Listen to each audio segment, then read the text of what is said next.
दोस्तों नमस्कार। साहित्य रस यूट्यूब चैनल पर तथा Facebook page Hanuman Prasad Jangid page पर आपका हार्दिक स्वागत है। आशा करता हूँ कि आप सभी अच्छे होंगे, स्वस्थ होंगे, मस्त होंगे और खुश होंगे। आज मैं आपको जगत गुरु आदि भगवान शंकराचार्य जी द्वारा रचित एक प्रसिद्ध धार्मिक पुस्तक यथा भज गोविंदम, जिसे मोह मुद्गर भी कहते हैं, अर्थात मोह का नाश करने वाला भी कहते हैं। उस पुस्तक का एक बहुत ही शानदार श्लोक है, वो आपको सुनाऊंगा। साथ में उसकी व्याख्या बताने की भी कोशिश करूंगा। वो श्लोक है, क्योंकि जैसा कि मैं पहले आपको बता चुका हूँ पूर्व के वीडियो में कि शंकराचार्य जी हमारे देश के सबसे बड़े वेदांती हुए हैं। उनसे बड़ा वेदांती न तो कोई हुआ है, न भविष्य में होने की कोई उम्मीद नजर आ रही है, अर्थात न भूतो न भविष्यति। शंकराचार्य जी ने महज 7 वर्ष की उम्र में वेदों का भाष्य लिख दिया था, कमेंट्री लिख दी थी, और महज 32 वर्ष की आयु में उन्होंने जीवंत समाधि ली थी। शंकराचार्य जी ने हमारे देश में उस समय सनातन धर्म के प्रचार के लिए, सनातन धर्म की रक्षा के लिए हिंदुस्तान के चारों दिशाओं में 4 मठों की स्थापना की थी। वो मठ आज भी कायम है, वहाँ शंकराचार्य जी की गद्दी आज भी विराजमान है।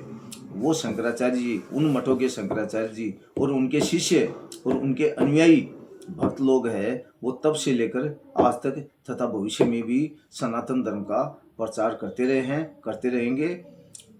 उनका अद्भुत योगदान है सनातन धर्म के प्रति। सनातन धर्म को उनके प्रति उनका ऋणी है, आभारी है और सदा रहेगा साहब। बहुत कंट्रीब्यूशन है। और शंकराचार्य जी ने जितनी भी धार्मिक किताबें लिखी है साहब, उन किताबों को पढ़ना अद्भुत वैराग्य है साहब। उन किताबों को पढ़ के अवश्य वैराग्य उत्पन्न होता, हम सभी को जरूर पढ़ना चाहिए। तो वो श्लोक है जो मैं आपको सुनाने जा रहा हूँ, वो ये है कि योग रतो व भोग रतो, योग रतो वा भोग रतो वा संग रतो वा संग विहीन यस्य ब्रह्मणे रमते चितम नंदति नंदति नंदिते व भज गोविंदम भज गोविंदम भज गोविंदम मूढ़मते क प्राप्ते सन्निति मरणे नाय नाय रक्षन्ति डुंगी जगिने। अर्थात योग रतो वा भोग रतो वा, वन हु रेवेल्स इन योग, जो योग करता है, जो मालिक का नाम लेता है, उपासना करता है, भक्ति करता है, धर्म ग्रंथों का अध्ययन करता है, साधु संतों का सानिध्य प्राप्त करता है, माला फेरता है, नाम जप करता है, त्रिकाल संध्या करता है, ऐसा व्यक्ति योगी है। अर्थात वो अपने आप को परमपिता परमेश्वर से अधिकांश समय, 24 घंटे में से अधिकांश समय कनेक्ट किए हुए रखता है, अपने आप को बिजी रखता है। उसके पास दूसरा कोई काम नहीं है। योग रतो वा, वन हु रेवेल्स इन योग, भोग रतो वा, वन हु रेवेल्स इन भोग।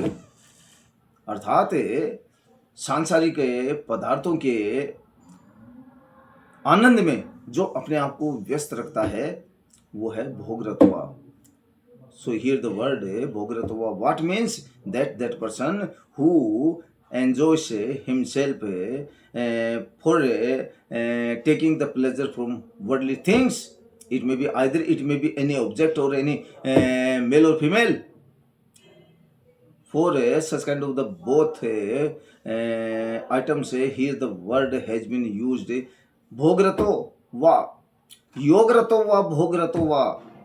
जो मनुष्य योग में लिप्त रहता है, जिसको योग में लिप्त रहने में आनंद आता है, भोगरतो वा। जो मनुष्य भोग में लिप्त रहता है, सांसारिक पदार्थों को आनंद लेने में अपनी अद्भुत बहुत बड़ी अनुभूति समझता है, आनंद प्राप्त करता है, उसे भोग रतो कहा गया है।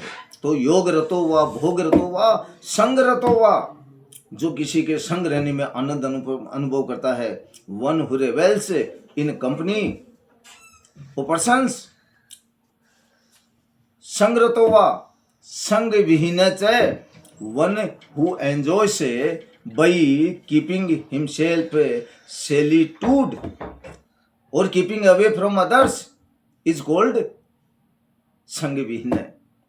तो योग रतो वा, भोग रतो वा, संग रतो वा, संग विहीन यस्य ब्रह्मणे रमते चितम।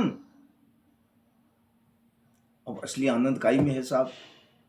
यस्य रमणे, यस यस्य ब्रह्मणि रमते चित्तम, जिसका चित्त है वो ब्रह्म में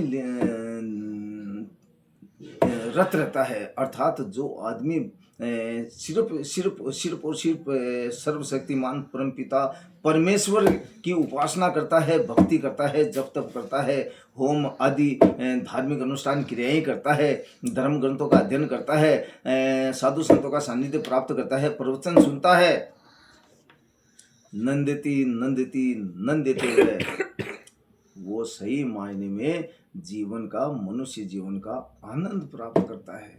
भज गोविंदम भज गोविंदम भज गोविंदम मूढ़मते के प्राप्ते सन्निधि मरने नाय नाय रक्षति डुंकी जिगिरने। शंकराचार्य जी मनुष्य को कहते हैं कि हे मनुष्य, तू श्री कृष्ण भगवान का भजन कर, श्री कृष्ण का भजन कर, श्री कृष्ण का भजन कर, श्री कृष्ण का भजन कर। जो मनुष्य भगवान श्री कृष्ण का भजन नहीं करता, परम पिता परमेश्वर का भजन नहीं करता, उपासना नहीं करता, जप तप ध्यान योग माला नहीं फेरता, धर्म ग्रंथों का अध्ययन नहीं करता, साधु संतों का सानिध्य प्राप्त नहीं करता, उनका प्रवचन नहीं सुनता, उस मनुष्य को शंकराचार्य जी है वो मूर्ख बुद्धि का मनुष्य बताते हैं। मूर्ख व्यक्ति के रूप में उपमा देते हैं, संज्ञा देते हैं। क्यों? कि प्राप्ते सन्निधि मरने। इसका कारण भी शंकराचार्य जी बताते हैं आगे कि प्राप्ते सन्निधि मरने, कि बेटे जब तेरा मौत का समय आएगा, ना ही रक्षती डुंकीज गिरने, उस समय तेरी व्याकरण विद्या, कि मैं डॉक्टर हूँ, इंजीनियर हूँ, वकील हूँ, साइंटिस्ट हूँ, लेक्चरर हूँ, प्रोफेसर हूँ, बहुत पैसे वाला हूँ, सेलिब्रिटी हूँ या अन्य व्यक्ति हूँ, ये कोई तेरी मदद नहीं कर सकेगा। अर्थात आप गृहस्थी हो तो गृहस्थी का कर्म करते हुए आपको भजन करना ही होगा, परम पिता परमेश्वर का ध्यान आपको लगाना ही होगा। और देखिए, ये जो हम मालिक का नाम क्यों नहीं ले पाते, या मालिक का नाम लेने में हमें बड़ी दिक्कत होती है, इससे हम दूर क्यों भागते हैं और सांसारिक पदार्थों की ओर, विषयों की ओर, भोगों की ओर हम ज़्यादा आकर्षित क्यों हो जाते हैं, क्यों लिप्त रहते हैं? इसके पीछे कारण है कि हमें तत्व ज्ञान नहीं है, ब्रह्म ज्ञान नहीं, आत्मज्ञान नहीं है। और जब हमको तत्व ज्ञान, ब्रह्म ज्ञान, आत्मज्ञान हो जाएगा तो फिर हम अकेले रहकर भक्ति मार्ग है उस पर अग्रसर हो जाएंगे। क्योंकि दो चीजें हैं जो भक्ति मार्ग में बहुत ज्यादा बाधक है मनुष्य के लिए। एक तो है आसक्ति,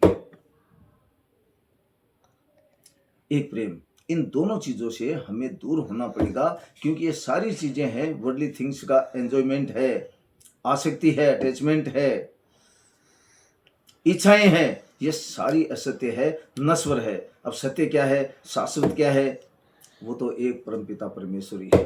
तो हमें सांसारिक पदार्थों की ओर अग्रसर न होते हुए हमें परमपिता परमेश्वर से अपने आप को कनेक्ट करना है, क्योंकि सर्वशक्तिमान वही है और जीवन का अंतिम लक्ष्य है वो मोक्ष है। मैं तो ये कहना चाहता हूँ कि जीवन का अंतिम नहीं, प्रारंभिक, मध्यम और अंतिम लक्ष्य मोक्ष है। इसलिए हमें शुरू से ही भक्ति मार्ग को अपनाना चाहिए, क्योंकि कर्म करते हुए कर्म योग और भक्ति योग का यदि संगम हो जाता है, मेल हो जाता है, तो हमारा मनुष्य जीवन सही मायने में सफल हो सकता है। क्योंकि तत्व ज्ञान, ब्रह्म ज्ञान, आत्मज्ञान के बिना मनुष्य है वो भटकता है, उसकी गति नहीं हो सकती, सदगति प्राप्त नहीं कर सकता। इसलिए हम सभी को कर्म के साथ में भक्ति भी करनी चाहिए, ताकि हमारा मनुष्य जीवन वो शांतिपूर्वक है वो सफल बना सके।